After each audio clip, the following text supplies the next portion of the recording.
Estela Ginchuk te presenta los últimos días de esta super promoción.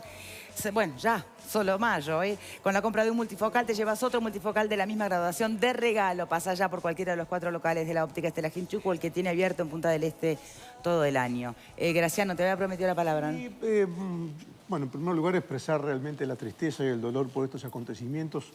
Luego del fin de semana que uno pudo reflexionar y pudo ver algunas consecuencias, el relato que hace Juan Carlos realmente llega mucho.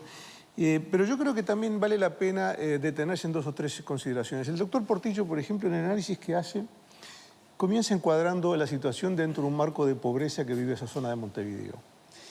Y eso es muy peligroso, extremadamente peligroso, porque empezar a vincular delincuencia y pobreza lleva a estigmatizar la pobreza y a sembrar un manto de sospecha por todas las personas que por distintas razones son menos favorecidas, digamos, dentro de la sociedad. No se trata solamente, y quizás ni siquiera en este caso sea determinante la situación de pobreza.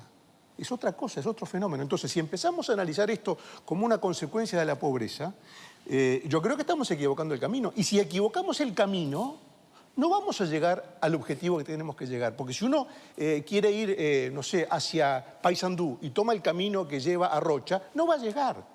No va a llegar, porque tomó el camino equivocado. Y aquí, vincular situaciones de pobreza con situaciones de delincuencia, creo que es muy equivocado, creo que lesiona a los pobres y creo que introduce un camino peligroso para solucionar el tema de fondo. Eleonora. Yo entendí totalmente otras cosas, que vos habías dicho, Portillo, otra cosa totalmente distinta a la que entendió Graciano. Por supuesto que Portillo, digo, no tengo que defender al doctor Portillo, ¿no? Pero realmente entendí otra cosa distinta. Portillo habló de años de tal vez condiciones de pobreza que generaron exclusión y marginalidad. El problema no es la pobreza, el problema es la exclusión y la marginalidad. Y eso creo que, por lo menos es lo que yo entendí que dijo Portillo y quiero aclarar eso. La pobreza no lleva a la exclusión. Se sale de la pobreza de otra manera. Portillo. Muy breve, es decir, y esto no es una opinión, esto hay muchos estudios en nuestro país y en otros.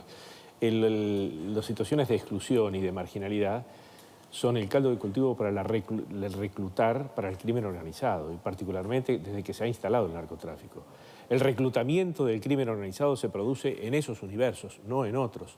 ¿Por qué? Porque, en fin, hay la ausencia de una integración, la ausencia de una perspectiva, y hay sobre todo... No, para nada. No, y bueno, no, si estamos señalando la pobreza como... No, yo no estoy diciendo eso. Yo no estoy diciendo eso, al revés. Ahora, la pregunta es, frente a los hechos, ¿se les ocurre un camino alternativo en el que no terminen pagando justos por pecadores? Porque hoy en el Marconi están pagando la gran mayoría de justos por unos pocos pecadores. Yo insisto, Victoria, la esencia de esto... Me refiero a la falta de servicios, ¿no? En la esencia de esto está el diálogo. Si no hay un diálogo entre el Estado en sus distintos niveles, empezando por la propia policía, que está actuando bien en términos generales... ¿Cómo que no hay diálogo? Y el diálogo cotidiano en el lugar... Por eso lo decía yo, lo de las mesas de convivencias, que no funcionan. ¿Por qué no funcionan? Habría que ver y volverlas a hacer funcionar. ¿Por qué no funcionan? Que esté el barrio, sepan, a ver. el conjunto de los pobres que no son estigmatizados, sí, pero que les toca vivir allí, que tengan su legítima representación, a ver, y que haya un diálogo para analizar. ¿No funcionan analizar. Porque no van los vecinos o porque no funcionan? Los vecinos van. Lo que pasa que una de las críticas mayores y las deficiencias que tienen las mesas de convivencia es que la única entidad es el Ministerio del Interior que está funcionando allí. Lo que piden los vecinos y desde el Ministerio del Interior es que los diferentes organismos también participen, porque es la única forma para poder trabajar en conjunto. Hay que hacerlo, sí, perfecto, si no se hace así, no funciona. Claro. Acá, en este barrio, o sea, en el Marconi, lo que tenían que haber hecho era mediar. Claro. Mediar. Y el diálogo es lo principal. Desde el comisario, desde jefatura, desde las entidades que están trabajando en los barrios, desde todas las entidades, desde los concejales, desde todo. Lo que tienen que hacer es mediar para que las cosas funcionen y en conjunto. Bien, Oscar, a todo esto, no estoy al tanto de en qué están las investigaciones y demás, pero no hay nadie detenido ni privado de libertad. Evidentemente que la justicia no se le aportaron las pruebas suficientes, ¿no?, para que nadie en esta situación salga con procesamiento. Es así, porque si hubiese habido, ¿no?, pruebas contundentes, alguien tenía que haber sido procesado. No puede ser que hayan muertos, heridos, Claro, incendios. Uno asiste a todo este revuelo, pero resulta que después nadie no hay responsables. Ahí es donde tenés que tener cámaras en el pecho, en el personal, por lo menos el que está a cargo. Se vivía, tenés que tener cámaras en las esquinas. A ver. Se estaba viviendo una situación de guerra. ¿No se usó un dron? ¿No tiene dron el ministerio? La policía no usó dron. Se estaba viviendo una situación de guerra. Por eso yo decía, ¿qué otro consejo se le puede dar a los vecinos que están involucrados que quedarse en sus casas? Pero lo viven como porque natural, se viven salen porque creen que es normal situaciones eso. de violencia extremas donde terminan con muertos, heridos, autos incendiados. Todo esto llevó a que se improvisara. ¿Vos sabés, Juan Carlos, si la policía quiénes improvisó, fueron es los una que vergüenza. quemaron el bondi? En el mismo lugar. ¿No sabés quiénes son? Es un desastre. No sé de quiénes son. Lo que sí sé es que no es del todo cierto que las instituciones no participaban en las mesas de convivencia. Sí participaban. Había poca asistencia de vecinos, o sea, el comisario de la zona participaba, el comunal participaba, la alcaldesa participaba. Quizás en los ministerios, como dice Sandra, del MIDES, el Ministerio de Trabajo, eso sí faltaría, pero no funcionaron, porque no concurrían los vecinos, que era la pata fundamental. Miren lo que es la respuesta a la pregunta que hacemos en casa. Incidentes en el Marconi fueron organizados o espontáneos. Y un 84% cree que fueron organizados. ¿Pero qué quiere decir entonces esto? Yo no comparto lo que dice Bonomi de que fue organizado. Yo ¿Lo que creo dice fue algo Bonomi? espontáneo. Victoria, es lo que dice el ministro Bonomi. Hay gente, y son grupos, y no son 4 o 5, son más de 4 o 5, ¿no?, que no le conviene la presencia del Estado. No le conviene las mesas de convivencia, Bueno, no le conviene si la presencia del Estado. ¿no? El Estado lo que tiene que hacer es ponerse firme, ¿no?, y mantener estas políticas, porque lo peor que puede pasar es que el Estado baje los brazos y que como 4 o 5, que no son muchísimo más, ¿Cuántos son? no quieren la presencia policial, no quieren la serán? presencia del Estado, retire el Estado, se retire. Eso es lo peor, porque eso es lo que busca esta gente, que no quiere la presencia policial y que no quiere las mesas de convivencia y que no quiere que esos barrios que han sido marginados en el correr de los años, ¿no?, que se instalaron ahí para poder trabajar tranquilos. Hoy el Estado, ¿cómo? ¿Qué es esto? ¿El Estado acá? ¿Qué quieren? ¿Mesa de convivencia? ¿Policías? ¿Entrar y salir las ambulancias como que si fuera territorio de ellos? No, esto es mío. Acá mando yo. Esto no puede ser. Entonces, evidentemente que son organizados para poder prohibir estas situaciones, que estas situaciones no se den. Y claro, en barrios donde ellos mandan, no se puede dar estas situaciones. El Estado tiene que retirarse. Y no es así.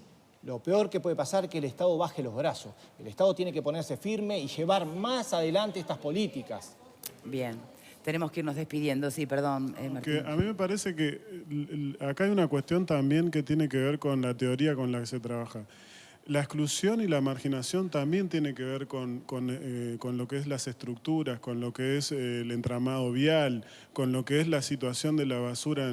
Eso también genera exclusión. O sea, si laburamos solamente con la teoría de que esos barrios en la geopolítica de la riqueza y la pobreza son lugares que son marginados y parece que son campos de concentración donde tiramos lo peor de los uruguayos, lo peor de los montevideanos, es terrible. Y es terrible ver que con el diario del lunes los mensajes que salen es que le vamos a soltar la mano a la gente del barrio. O sea, que no van a estar la policlínica, que las líneas de ómnibus no van a salir.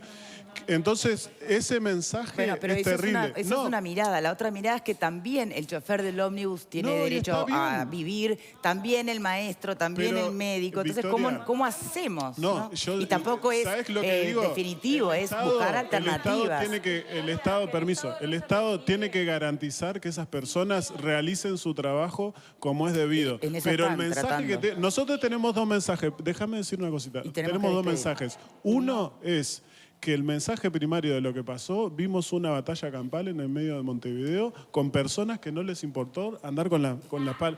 Eso es una demostración de poder que sienta un precedente terrible. Ahora, con el diario del lunes resulta que todos nos retiramos y dejamos nada más la represión.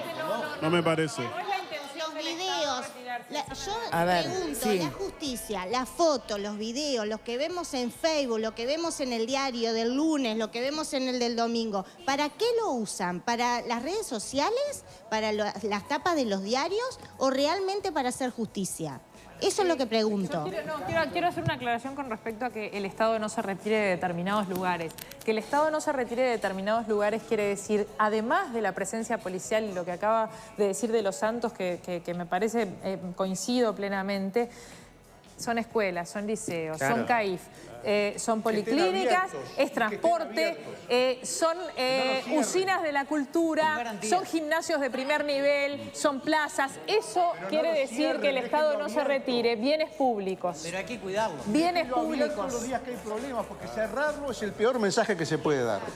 Es cerrarlo, quiero creer, queremos todos creer, hasta que se busque la forma de poder reabrir con garantías para todos. Además, ¿no? ¿sabes qué, Victoria? Sí. Esta película ya la vimos. ¿Qué pasó en México? Sonora y Sinaloa está controlado por el narcotráfico. ¿Qué pasó en las favelas de Río? Controladas enteramente por el narcotráfico. Vivían pobres y la mayoría de ellos es gente de trabajo, gente absoluta, pero una minoría termina controlando. Los narcos no son pobres, No, los digo los Álvaro que vivían. Portillo, muchas gracias por habernos acompañado en el día de hoy. Óscar de los Santos, lo mismo. Y a ustedes, como siempre, muchísimas gracias. Sacan siempre sus propias conclusiones.